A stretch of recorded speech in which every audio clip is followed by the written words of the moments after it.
मैं लगभग 1 साल से बर्गर किंग में क्लोजिंग शिफ्ट में काम कर रहा हूँ। ज़्यादातर रातें एक जैसी ही होती हैं, कुछ देर रात ड्राइव थ्रू कस्टमर्स और एक शांत डाइनिंग एरिया। लेकिन पिछला मंगलवार बाकी दिनों जैसा नहीं था। मैं अकेला था, सोडा मशीनों के पास फर्श पहुंच रहा था। मुझे बस फ्रीजर की भिनभिनाहट और बाहर कभी कभार होने वाली गड़गड़ाहट सुनाई दे रही थी। मैं जल्दी निकलने की सोच रहा था कि तभी दरवाजे की घंटी बजी। मैंने पीछे मुड़कर देखा, ये सोच कर कि कोई आखिरी मिनट में वूपर खाने आया होगा, लेकिन वो आमतौर की तरह नशे में धुत कोई आदमी नहीं था। एक छोटा लड़का, शायद 6 या 7 साल का, नंगे पांव और बारिश में पूरी तरह भीगा हुआ मेन दरवाजे के पास खड़ा था। उसने कीचड़ से सनी एक फटी हुई सफेद कमीज पहनी हुई थी। उसका चेहरा उतरा हुआ था और उसके बेकाबू बालों से बारिश का पानी टपक रहा था। मैं मुश्किल से उसका चेहरा देख पा रहा था। हाय बच्चे, कुछ चाहिए क्या? उसने कोई जवाब नहीं दिया, बस धीरे से हाथ उठाया और अपनी कमीज के पीछे से एक रस्सी निकाली।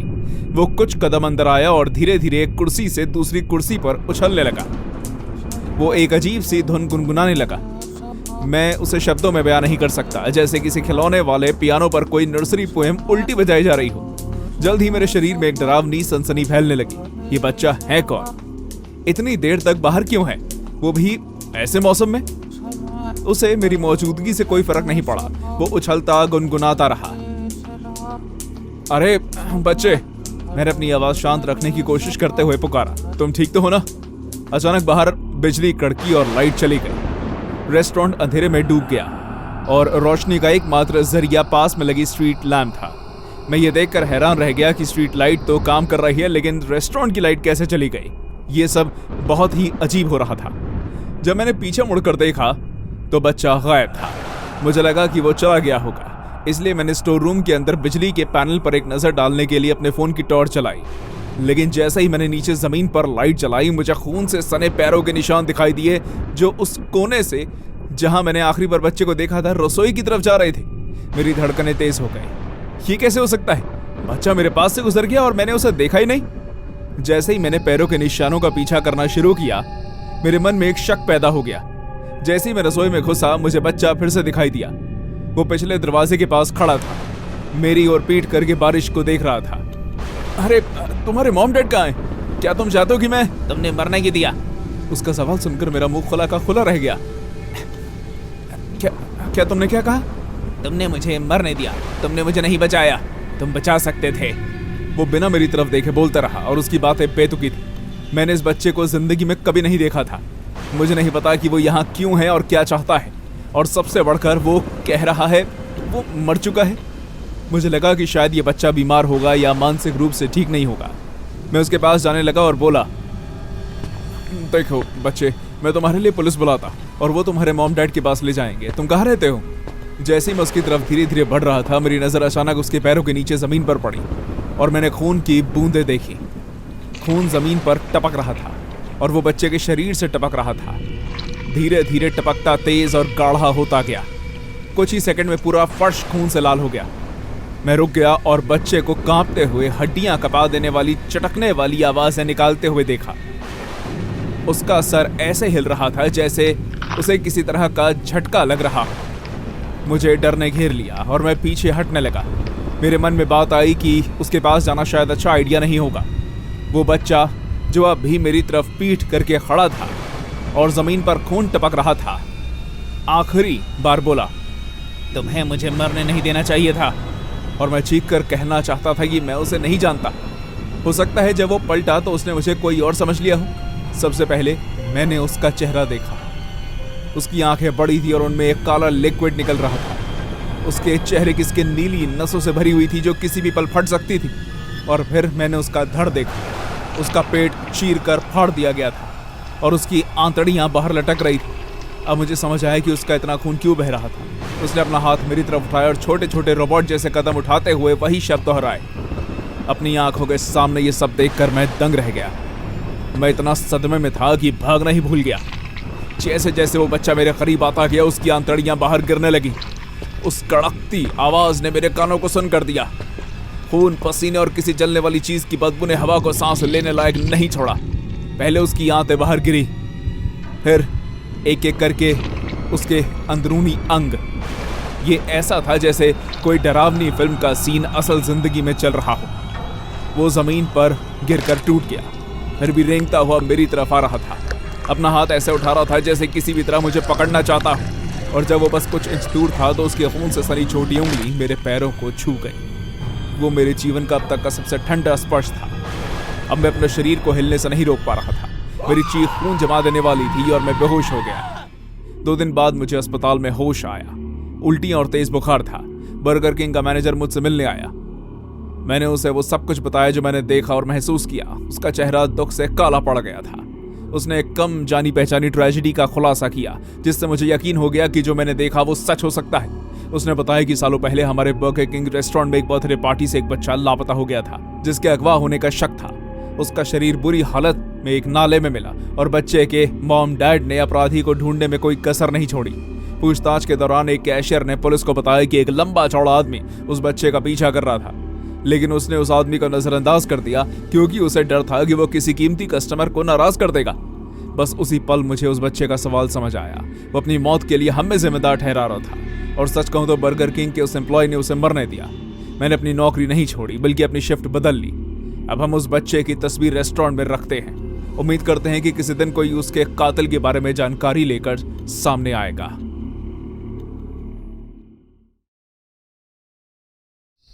गुरुवार की शांत रात ने मुझे अपने हर उस फैसले पर सवाल उठाने पर मजबूर कर दिया जिसकी वजह से मुझे बर्गर किंग में आखिरी शिफ्ट में काम करना पड़ रहा था। मैं 25 साल की थी, अपनी डिग्री आधी कर चुकी थी जो शायद मैं कभी पूरी ना कर पाऊं और सिर्फ किराया चुकाने के लिए ओवरटाइम कर रही थी। रात के लगभग 10:30 बज रहे थे। डाइनिंग एरिया खाली था। काउंटर के पीछे सिर्फ मैं थी। चीजें पहुंच रही थी और मिनटों को धीरे धीरे बीतते देख रही थी। मेरा मैनेजर डेरल पीछे पैसे गिन रहा था। जब मुझे लगा कि अब कोई ग्राहक नहीं बचा तभी मैंने कोने वाले बूथ पर एक आदमी को अकेले बैठे देखा। मैंने उसे अंदर आते नहीं देखा था। बाहर कोई कार नहीं थी, फिर भी वो वहीं था। अधेड़ शायद 50 के आसपास, एक पुराना भूरा कोट और एक ग्रे रंग की टोपी पहने हुए जो बहुत पुरानी लग रही थी। उसकी मेज पर खाना नहीं था और वो ऑर्डर करने के लिए भी ज्यादा एक्साइटेड नहीं लग रहा था। वो बस मुझे घूर रहा था। ये इतनी देर तक चलता रहा कि मैं बेचैन हो गई। मैंने नजरें मिलाने से खुद को बचाया, उम्मीद करते हुए कि वो इशारा समझ जाएगा, लेकिन इसके बजाय वो उठा और धीरे धीरे काउंटर की ओर आने लगा। कुछ सेकंड्स तक वो घूरता रहा। फिर एक भारी आवाज में वो मुझसे बोला, मार्गरेट, ये सच में तुम हो? मैं घबराते हुए हंसी। माफ करना, आप मुझे गलत समझ रहे हैं। लेकिन वो जरा भी नहीं हिला। नहीं नहीं, मैं उन आंखों को पहचानता हूं। तुम्हारे होठों के ऊपर वो छोटी सी झाई, मुस्कुराते हुए तुम जिस तरह अपने सर झुकाती हो, ये सच में तुम ही हो। मुझे लगता है कि आपने मुझे कोई और समझ लिया है। मैंने प्यार से लेकिन कड़क रहने की पूरी कोशिश करते हुए जवाब दिया। छोड़ो भीम मार्गो। मैंने अभी आपको बताया कि मैं मार्गरेट नहीं हूं। मेरा नाम मारिया है। उसका चेहरा ढल गया, मानो वो समझ नहीं पा रहा था कि मैंने क्या कहा। हैरानी की बात है कि वो रोने लगा। तुम हमेशा ऐसा ही करती हो। तुम मुझे ना जानने का नाटक करती हो और फिर कहती हो कि ये मजाक था। मुझे परेशान करने में तुम्हें क्या मजा आता है? हाँ, देखिए, मैं आपको बता रही हूं, मैं वो नहीं हूं जो आप सोच रहे हो। कोशिश करिए और समझिए। उसके आंसू हंसी में बदल गए। उसे इतनी जल्दी से एक भाव में दूसरे भाव में बदलते देखकर मुझे अंदाजा हो गया कि वो मानसिक रूप से ठीक नहीं है और उसकी हंसी में कुछ तो गड़बड़ थी।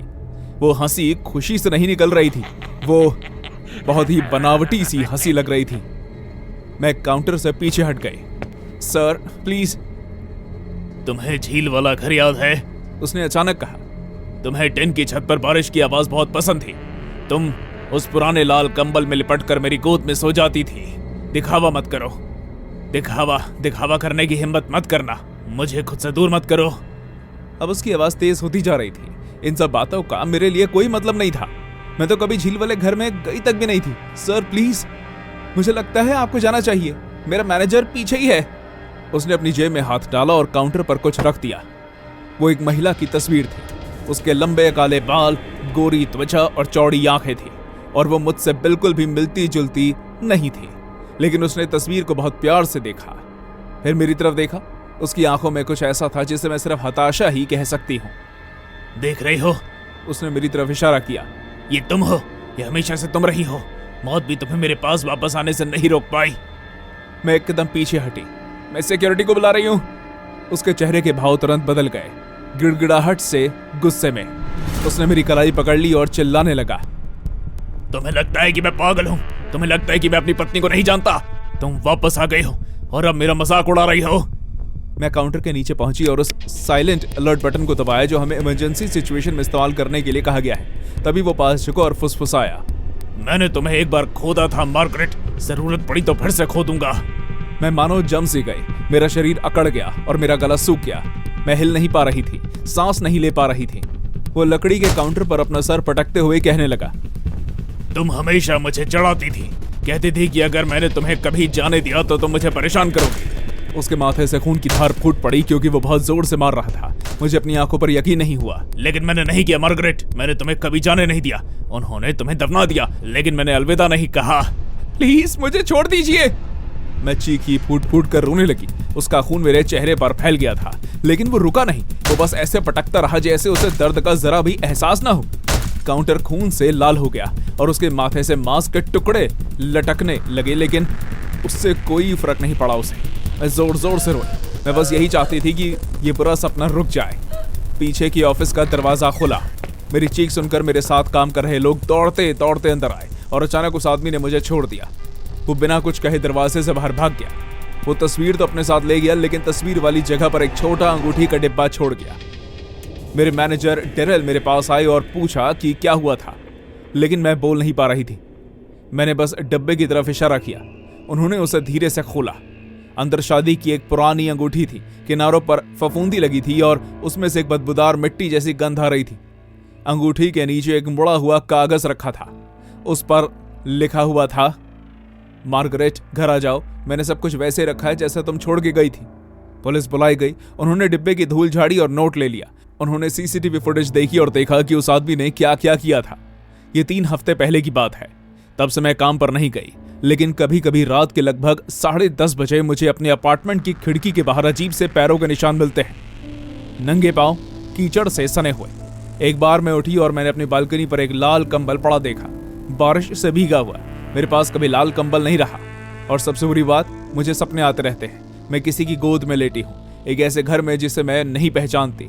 टिन की छत पर बारिश की आवाज सुन रही हूँ और मुझे एक धीमी और फुसफुसाती हुई आवाज सुनाई देती है, मुझे फिर कभी मत छोड़ना मार्गरेट, हमने वादा किया था।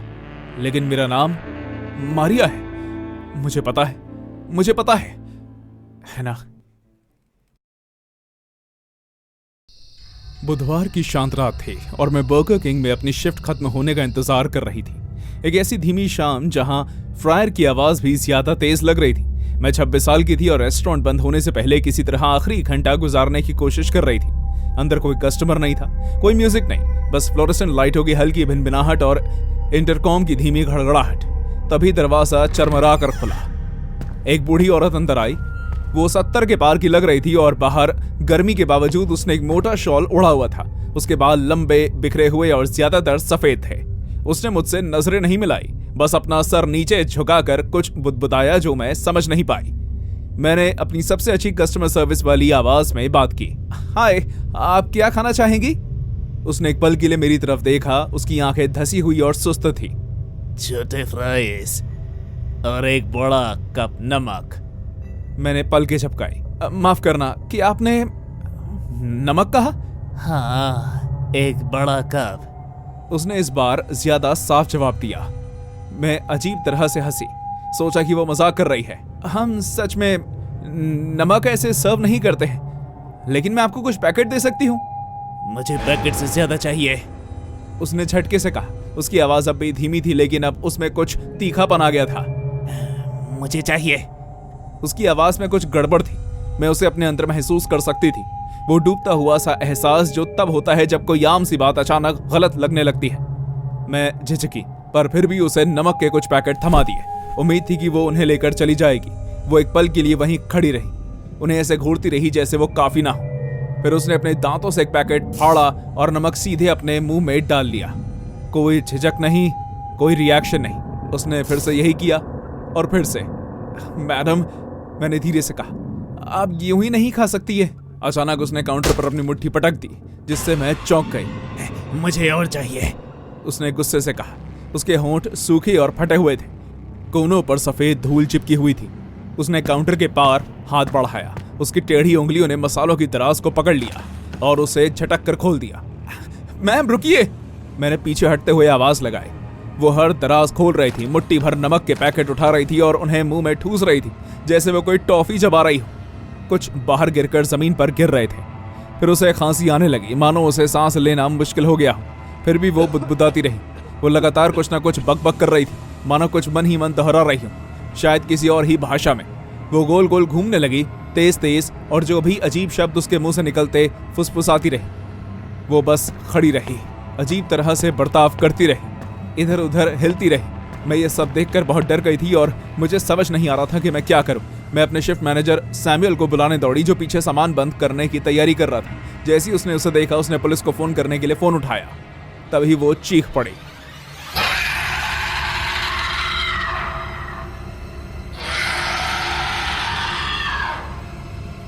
ये किसी डरी हुई बुढ़िया की चीख नहीं थी, ये गहरी, बुलंद और इंसानों जैसी ना लगने वाली चीख थी। उसने डाइनिंग एरिया से एक प्लास्टिक की कुर्सी जो हल्की थी उसे उठाकर कमरे में फेंक दिया। वो सोडा मशीन से टकराकर टूट गई। सैमुअल ने मुझे काउंटर के पीछे रहने को कहा। जब मैंने फिर से झांका तो वो अभी भी डिस्पैच से फोन पर बात कर रहा था। वो जा चुकी थी। हमने लॉबी में तलाशी ली, बाथरूम देखे और बाहर भी देखा, कुछ नहीं। बस जमीन पर बिखरे सैकड़ों फटे हुए नमक के पैकेट बचे थे और पंजों के निशान काउंटर के किनारे पर गहरे धसे हुए थे। भगवान कसम, मुझे आज तक समझ नहीं आया कि उसने ऐसा कैसे किया। इंसान के नाखूनों से लकड़ी ऐसा नहीं कट सकती। 20 मिनट बाद पुलिस आ गई। उन्होंने हमारे बयान लिए, इधर उधर देखा, लेकिन उन्हें कुछ भी काम की चीज नहीं मिली। उन्होंने कहा कि शायद वो मानसिक रूप से बीमार थी, शायद किसी नशे में थी या शायद बेघर थी। लेकिन उनके चेहरे पर कुछ ऐसा था जिससे मुझे लग रहा था कि उन्हें हमारी बातों पर यकीन नहीं है। 1 घंटे बाद हमने रेस्टोरेंट बंद कर दिया। मैंने ज्यादा कुछ नहीं कहा। मैं बस अपनी कार में बैठकर घर जाना चाहती थी और सारी बात भूल जाना चाहती थी।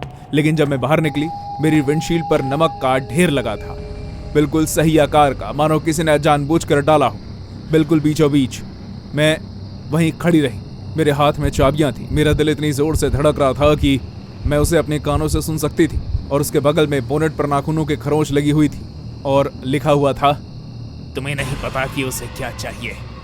अपनी जान को लेकर घबराहट और डर महसूस करते हुए मैंने बस कार में बैठकर उस बर्गर किंग से निकल जाने का फैसला किया। तभी किसी ने पीछे से मेरे कंधों को पकड़ लिया। इससे पहले कि मैं कुछ समझ पाती कि क्या हो रहा है, हमलावर ने मुझे घुमा दिया और वो पागल औरत मेरे सामने खड़ी दिखाई दी। वो मेरे पास झुकी और अपना मुंह पूरा खोल दिया।